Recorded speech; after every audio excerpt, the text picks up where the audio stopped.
কে কে ওখানে? আরে আমি গো আমি। ও তুমি? তা এত রাতে চোরের মতো চুপি চুপি ঘরে ঢুকছো কেন? এই এত রাতে বাইরে গেছিলে কি করতে? একটা জরুরি কাজ ছিল। কি এমন জরুরি কাজ? দিনের বেলায় করা যায় না? রাতের বেলা আমি ঘুমিয়ে পড়লেই বেরোতে হয়। শোনো, প্রথমত আমি তোমায় অত কৈফিয়ত দিতে পারবো না। দ্বিতীয়ত তোমায় বললেই সেটা তুমি পাঁচকান করবে, তাতে সমস্যা আরো বাড়বে বই কমবে না। তৃতীয়ত আমার খুব ঘুম পাচ্ছে, শান্তিতে ঘুমোতে দাও।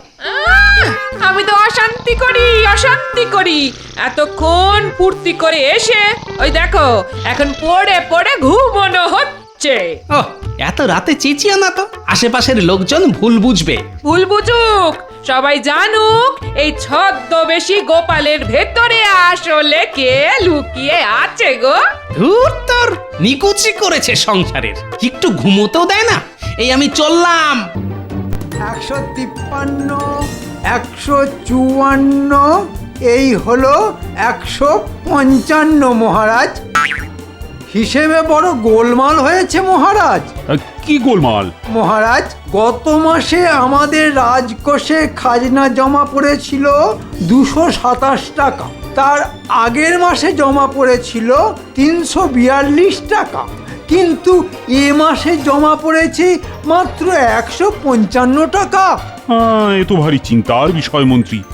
সেনাপতি, তুমি শীঘ্র খোঁজ খবর নাও, আমার রাজ্যের প্রজারা কেন ঠিক মতো খাজনা দিচ্ছে না। আগে তো এরকম হতো না। যথাজ্ঞা মহারাজ। যদি না পাই খাজনা, পিঠে বাজাবো বাজনা। প্রণাম মহারাজ। হ্যাঁ বলো প্রহরী, কি সংবাদ? মহারাজ, এবার সবাই কিছু না কিছু খাজনা দিলেও এই চাষি এবার কোনো খাজনাই দেয়নি। হ্যাঁ, এত বড় আস্পর্ধা তোমার! খাজনা দাওনি কেন? হুজুর, এবার অনাবৃষ্টিতে আমার 1 বিঘা জমিতে একটুও ধান হয়নি। ধার করে সংসার চালাচ্ছি। খাজনা কোথা থেকে দেব মহারাজ, আপনি বলুন। তো সত্যি মহা মুশকিল। এত অভাবে দিন কাটছে, কিভাবেই বা খাজনা দেবে বলো তো? যাও যাও, তুমি বাড়ি যাও। ধন্যবাদ মহারাজ। সেনাপতি, বলুন মহারাজ। খাজনা না দেওয়ার কারণ তো বোঝা গেল। এবার তুমি আর মন্ত্রী দুজনে মিলে প্রজাদের প্রত্যেকের বাড়ি বাড়ি গিয়ে খোঁজ করে দেখো কে কি সমস্যায় রয়েছে। তারপর দেখি একটা কোনো উপায় তো বের করতেই হবে।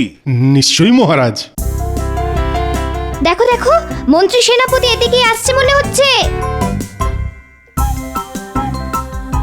চলো চলো, ঘরে চলো। শোনো মহারাজ, ওই তোমাদের খোঁজ খবর নিতে পাঠিয়েছেন। কি বলতে চান বলুন। তোমাদের মধ্যে অনেকেই মাঝে মধ্যে খাজনা দিতে পারছো না, তাই মহারাজ জানতে চেয়েছে তোমাদের মধ্যে কার কার আর্থিক সমস্যা আছে। না মন্ত্রী মশাই, আমাদের কোনো দুঃখ নেই, কোনো কষ্ট নেই, আমরা সবাই খুব ভালো আছি। শুধুমাত্র অনেকের চাষবাস তেমন ভালো হয়নি তো, তাই খাজনা দিতে পারিনি। আচ্ছা, তার মানে তোমরা সবাই কুশল মঙ্গলেই আছো, এ কথা মহারাজকে বলবো, তাই তো? হ্যাঁ মন্ত্রী মশাই, আর মহারাজকে আমাদের তরফ থেকে প্রণাম জানাবেন। দেখেছো সেনাপতি, আমাদের রাজ্যে কারো কোনো অভাব নেই, অভিযোগ নেই। মহারাজ শুধু মধু আমাদেরকে খাটান। ঠিক বলেছেন মন্ত্রী মশাই, এরপর থেকে এত খাটাখাটনি অকারণে আর করব না। হ্যাঁ, ওই বৃথা সময় আর শক্তি ব্যয়। আচ্ছা গোপাল, মন্ত্রী যে জানালো আমাদের রাজ্যে কেউ দুঃখে কষ্টে নেই, এটা কি কখনো সম্ভব? না মহারাজ, এটা কখনোই সম্ভব নয়। সবাই একসাথে এত সুখী থাকতে পারে না। মহারাজ, আমাদের রাজ্যের সকল গরিব প্রজাদের আর্থিক সাহায্য করলে কেমন হয়? অতি উত্তম প্রস্তাব, কিন্তু সব গরিবকে একসাথে কিভাবে সাহায্য করব? মানে রাজকোষের অবস্থা তো খুব একটা ভালো না, আর এমনিতেই বিগত কয়েক মাস ধরে অনেক কম খাজনা জমা পড়েছে। সমস্যা মহারাজ, সমস্যা। তবে আমার কাছে একটা উপায় আছে। ভয় যখন আছে তা এতক্ষণ চেপে রেখেছো কেন? আরে বলে ফেলো তাড়াতাড়ি।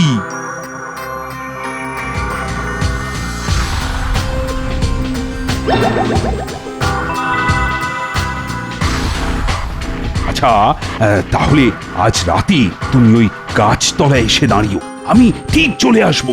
আচ্ছা মহারাজ, এখন আমি চললাম। হ্যাঁ হ্যাঁ, এসো এসো।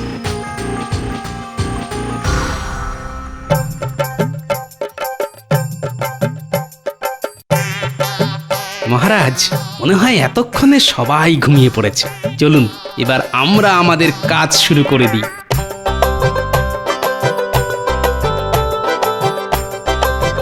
এটা ন্যাপলাদের বাড়ি। ন্যাপলার বাবা অনেক দিন ধরে কাশিতে ভুগছে, কিন্তু টাকার অভাবে বৈদ্যকে দেখায়নি। সত্যি এইভাবে অসুখে ভুগতে থাকলে ও রোজগারপাতি করে সংসার চালাবে কিভাবে?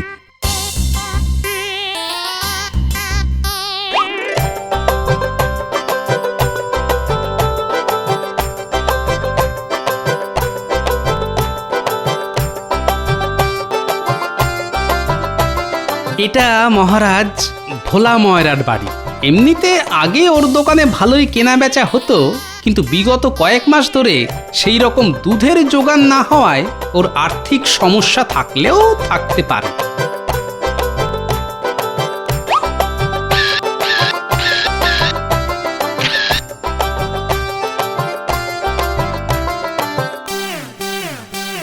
এটা তো আমাদের মন্ত্রীর বাড়ি, সারা দিন শুধু টাকা টাকা করে। হ্যাঁ মহারাজ, যা বলেছেন।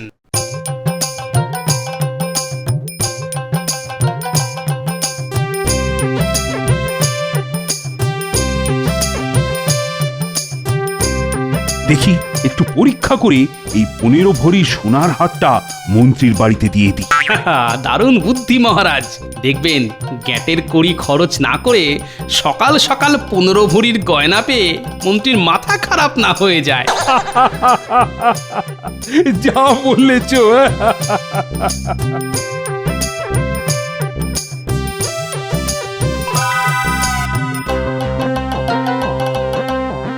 এই যে, এইটা আমাদের রাজ্যের আরেক ধড়িবাজ ব্যক্তির বাড়ি, সেনাপতি। হ্যাঁ, এর বাড়িতে কাকন মুখ বালাটা ফেলে দিই।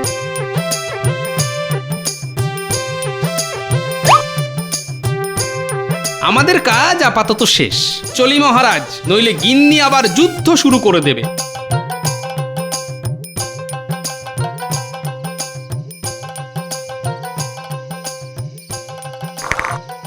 কে কে ওখানে? আরে আমি গো, আমি। ও তুমি?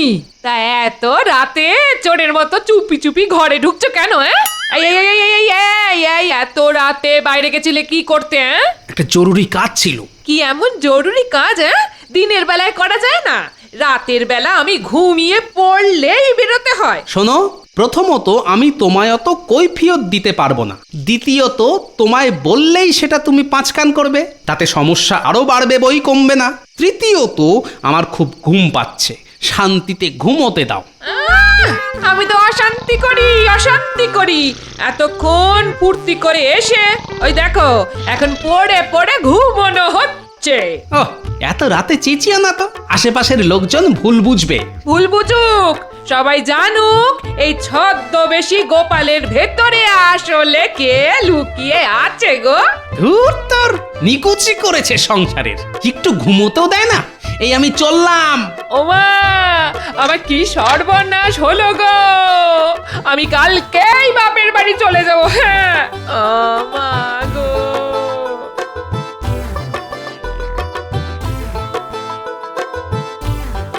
রানীমা, আপনার সাথে অনেকে দেখা করতে চায়। আচ্ছা, পাঠিয়ে দাও। রানীমা তোমাদের ভিতরে যাওয়ার অনুমতি দিয়েছেন, তোমরা এখন রানীমার ঘরে যেতে পারো। বাবা, এ তো দেখছি রাজ্যের সবাই একসাথে চলে এসেছো। হ্যাঁ রানীমা। আচ্ছা বলো, তোমরা কি বলতে চাও? রানীমা, আমাদের সকলের বাড়িতে কালকে রাতে কেউ কিছু কিছু সোনার গয়না ফেলে গেছে। আজ সকালে উঠে দেখতে পেয়ে ভাবি কেউ যদি চুরি করে আমাদের সাহায্য করার জন্য দিয়ে যায়, তাই ফেরত দিতে এসেছি। তা পেয়েছো যখন রেখে দাও না তোমাদের কাছে। না রানীমা, না না না, এটা হয় না। কান্নাকার গয়না, আমরা গরিব হতে পারি কিন্তু অসৎ নয়, তাই এই গয়না আপনার কাছে ফেরত দিতে এলাম।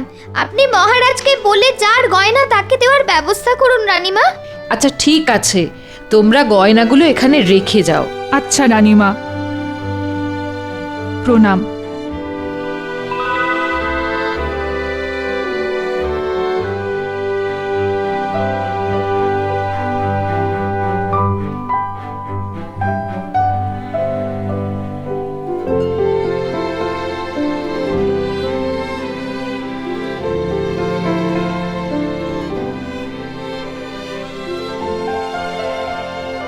দেখেছো গোপাল, আমাদের রাজ্যের মহিলাদের সহবত জ্ঞানটা একবার দেখেছো? রাজাকে দেখে যে মাথায় ঘোমটা দিতে হয় সেটা ওরা জানে। হ্যাঁ মহারাজ, ঠিক বলেছেন। কিন্তু ওই ঘোমটা খুলে দিলেই দেখবেন কারো মুখে কিন্তু হাসি নেই, কেমন একটা কালো মেঘের মতো গুমোট ভাব। কেন বলো তো?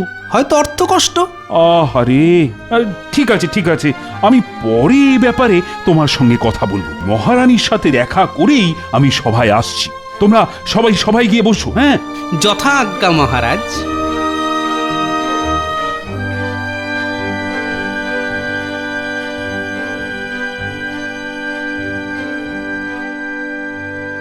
মহারাজ, একটা গোলমেলে ব্যাপার হয়েছে। ও তা কি গোলমাল রানী? এই দেখো, একটু আগেই সবাই এসে তুমি যে কালকে রাতে গয়না রেখে এসেছিলে সেগুলো ফেরত দিয়ে গেছে। হ্যাঁ, সে কি গো? হ্যাঁ গো, কিন্তু অদ্ভুত ব্যাপার হলো আমার 15 ভরি গলার হার আর ওই কাঁকন মুখ বালাটা কেউ দেয়নি। তার মানে কি যাদের কাছে এই গয়না দুটো আছে তারা সত্যিই গরিব? ও মা, তুমি অত হাসছো কেন? হাসবো না, আমি যা ভেবেছিলাম একেবারে ঠিক তাই। কেন, কি ভেবেছিলে গো? ওই 15 ভরি হার মন্ত্রীর বাড়ি আর তোমার কাকন মুখ বালা সেনাপতির বাড়িতে রেখে এসেছিলাম। জানি ওরা এত মাইনে পাওয়া সত্ত্বেও লোভ সংবরণ করতে পারবে না। ও, এ তো খুব স্বাভাবিক ব্যাপার। আজকে রাজসভা কেমন ফাঁকা ফাঁকা মনে হচ্ছে। হ্যাঁ মহারাজ, মন্ত্রী আর সেনাপতি এখনো অনুপস্থিত। ঠিক আছে, তাদের জন্য তাহলে কিছুক্ষণ অপেক্ষা করা যাক। বাবা, এতক্ষণে সময় হলো? মহারাজ আর বলবেন না, সকাল সকাল গিন্নির সাথে একচোট হতে হলো না। আচ্ছা, সে কথা বাদ দাও। আসল কথা হলো আমাদের রাজ্যের প্রজাদের আর্থিক কষ্ট কারো থাকুক বা না থাকুক, তাদের সংসারে কিন্তু কিছু না কিছু সমস্যা আছে। কি বলো গোপাল? হ্যাঁ মহারাজ, সমস্যাটা নারীর সংক্রান্ত। ওই শুরু হলো টেকর গুলতানি। এই তুমি চুপ করো তো মন্ত্রী, কোনো কাজে না। কেন মহারাজ, আমি আর সেনাপতি গিয়ে প্রত্যেক বাড়ি বাড়ি পুরো চষে ফেলেছি। ওদের দুঃখ কষ্ট জ্বালা যন্ত্রণা কিছুই নেই। অনেক চষেছো, এবার বসে পড়ো। সমস্যাটা খুবই স্বাভাবিক।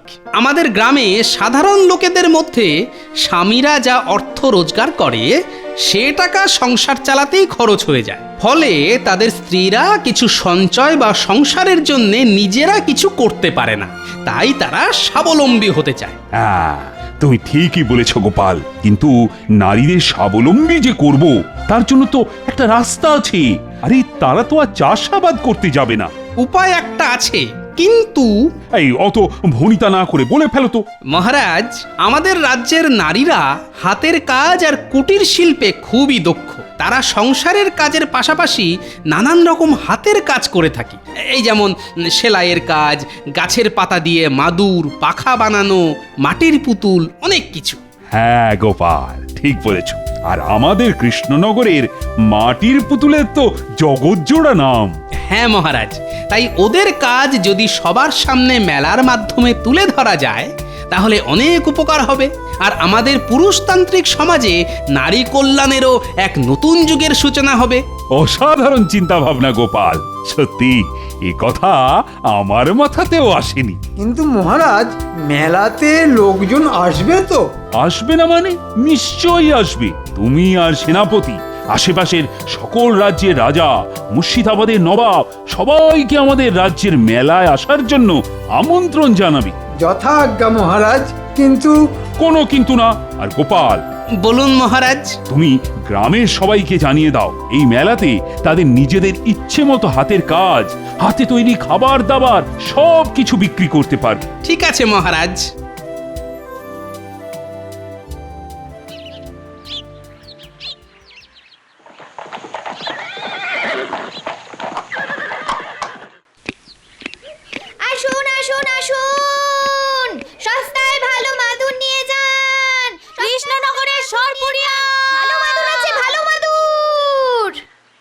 কি গো মেয়ে, মেলায় বিক্রি বাটি কেমন হচ্ছে? কি বলি বলুন মহারাজ, সেই কালকে থেকে বসেছি, কিন্তু এখনো কোনো বেচা কেনা নেই মহারাজ। আহা, ধৈর্য ধরো, নিশ্চয়ই কেউ না কেউ আসবে। কি, তুমি তো বেশ রং বেরঙের অনেক পাখা বানিয়েছো দেখছি, তা তোমার বিক্রি কেমন? কি আর বলবো মহারাজ, একটা লোক এলেন, দাম জিজ্ঞাসা করলেন কিন্তু কিনলেন না। আমাদের কি হবে মহারাজ, এত কষ্ট করে জিনিসপত্র বানিয়েছি কিন্তু একটা পাকাও বিক্রি হলো না। এ তো ভারী অদ্ভুত ব্যাপার। আমি তো মন্ত্রী সেনাপতিকে বলেছিলাম সকল রাজ্যের রাজাদের নিমন্ত্রণ করতে। তার মানে কি তারা কি করেনি? যাই একবার গিয়ে দেখি।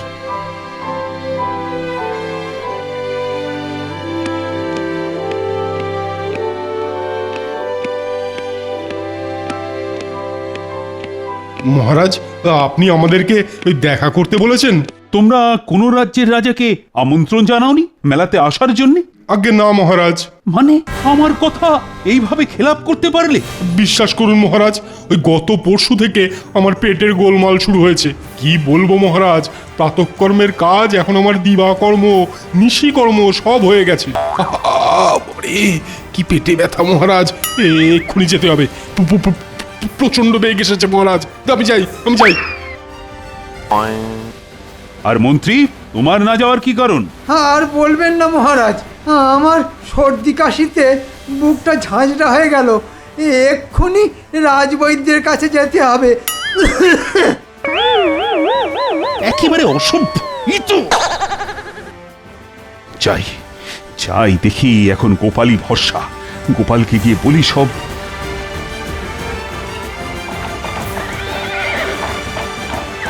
ওই, আরে গোপাল আছো নাকি? ও গোপাল! ও মহারাজ, কি সৌভাগ্য! আসুন আসুন, ভেতরে এসে বসুন। না গোপাল বউ, আমি আজ বসতে আসিনি, মানে একটা সমস্যার সম্মুখীন হয়ে গোপালের কাছে এসেছি। তুমি একটু গোপালকে ডেকে নাও না। কিন্তু উনি তো সেই কাক ভরে একটু বেরিয়েছেন।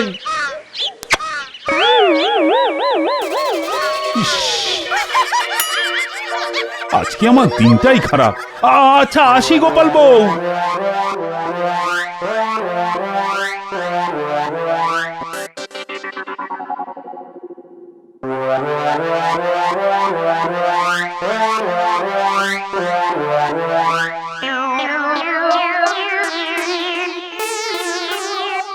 মহারাজ, মহারাজ! কে গোপাল? একবার মেলার মাঠে দেখবেন, চলুন। এই কালকে তুমি কোথায় ছিলে বলো তো? সব বলবো মহারাজ, একবার আপনি আমার সাথে মেলার মাঠে চলুন। নতুন আর কি দেখবো? ফাঁকা মাঠ, শুধু সারি সারি পসরা সাজানো। একবার চলুনই না। ওরে বাবা, এ তো বিশাল লোকজন, একেবারে জমজমাট। জমজমাট মানে জমজমাট, একেবারে মেলা জমে ক্ষীর, কাতারে কাতারে ভিড়। ওই তো নবাবকে মাটির পুতুলের দোকানের সামনে দেখা যাচ্ছে। ওটা তো খামবাজের রাজা মনে হচ্ছে। তা সবাইকে কে আমন্ত্রণ করলো? এই অধম গোপাল মহারাজ। আহা, সাবাস গোপাল, সাবাস। অসাধারণ কৃষ্ণচন্দ্র, কি শিল্পের নমুনা! তোমার রাজ্যের নারীরা যে এত পারদর্শী তা তো জানতাম না। এই তো নিতান্তই সামান্য প্রয়াস। কৃষ্ণচন্দ্র, বলুন বলুন খাম্বাজরাজ। আপনার রাজ্যের মাটির পুতুলের অনেক নাম শুনেছি, আজ সচক্ষে দেখলাম। এক কথায় কোনো তুলনাই হয় না, বুঝলেন? মেলার সব মাটির পুতুল আর সব নকশা করা হাত পাখা আমি কিনে নিয়েছি। আমাদের রাজ্যের মেলাতে আসার জন্য আপনাদের অশেষ ধন্যবাদ। ধন্যবাদ তো আপনারই প্রাপ্য। আর গোপাল, ওই তো আমাদের সকলকে আমন্ত্রণ জানিয়ে এসেছে, এর জন্যে ওকেও ধন্যবাদ। এখন তাহলে চলি, অনেকটা পথ যেতে হবে তো। শোনো কৃষ্ণচন্দ্র, মেলায় মেলায় সকলে কত আশা করে কত রকমের জিনিস বানিয়ে এনেছে, তাই যেগুলি বিক্রি হবে না সেগুলো সব মুর্শিদাবাদে পাঠিয়ে দেবে, আমি দাম দিয়ে দেবো। আপনার মহানুভবতায় আমি কৃতজ্ঞ নবাব বাহাদুর। আরে মহানুভবতা ছাড়ো, ওটা আমার কর্তব্য। আমি এখন চলিয়ে। আসুন আসুন আসুন। গোপাল, তুমি আজ আমার মুখ রক্ষা করলে। সত্যি গোপাল, তোমার জবাব নেই। কিন্তু মহারাজ, আপনার মুখে চুনকালি দেওয়ার জন্য যারা সদা প্রস্তুত তাদেরকে দেখুন, ওই যে তেলে ভাজা কুলফি খাচ্ছে।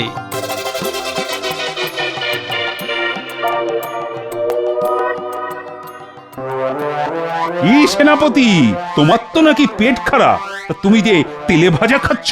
আগে ইয়ে মানে আর মন্ত্রী, তোমার তো কাশি দেখছি, বেনারস, কাশি, এলাহাবাদ ছাড়িয়ে একেবারে হরিদ্বারে পালিয়েছে। বরফের কুলফি, বাহ বাহ। মহারাজ, যদিও এখন মেলায় অনেক বেচা কেনা হচ্ছে, কিন্তু প্রথম দুদিন মেলায় কোনো রকম কেনাকাটি হয়নি মহারাজ। লাভের পাশাপাশি অনেক ক্ষতিও হয়ে গেছে। ঠিক বলেছ গোপাল, প্রজাদের এই ক্ষতির জন্য কিন্তু মন্ত্রী আর সেনাপতিকেই শাস্তি পেতে হবে। কি শাস্তি দেবেন মহারাজ? প্রথম দিনের ক্ষতির জন্য শাস্তি হবে ভিড়ের মধ্যে সকলের সামনে 500 বার করে কান ধরে উঠবোস। আর দ্বিতীয় দিনের জন্যে? আর দ্বিতীয় দিনের ক্ষতির জন্য ওদের দুজনের 1 মাসের মাইনে কেটে সব দোকানীদের মধ্যে বিলিয়ে দেওয়া হবে। 1 মাসের মাইনে কেটে কি করবেন? ওই সোনার হার বেচে না এখন মাসের পর মাস চলে যাবে। ওর কোনো ব্যাপার না, ওই কাকন মুখো বালা ওই শ্যাকড়াকে বেচে দেবো। হ্যাঁ, এসে খেলে আমার সংসার একেবারে দৌড়বে। কি কি এত ভাবছো তোমরা? কিছু না মহারাজ। আহা, কিছু না বললে তো আমি মানবো না। তোমরা কি ভাবছো আমি জানি? শোনো, বাড়ি থেকে যে 15 ভরির হার, কাকন মুখ বালা পেয়েছো, দুজনেই তা ফেরত দিয়ে যাবে। হ্যাঁ নয় হ্যাঁ, তাড়াতাড়ি কান ধরে উঠবো শুরু করে দাও।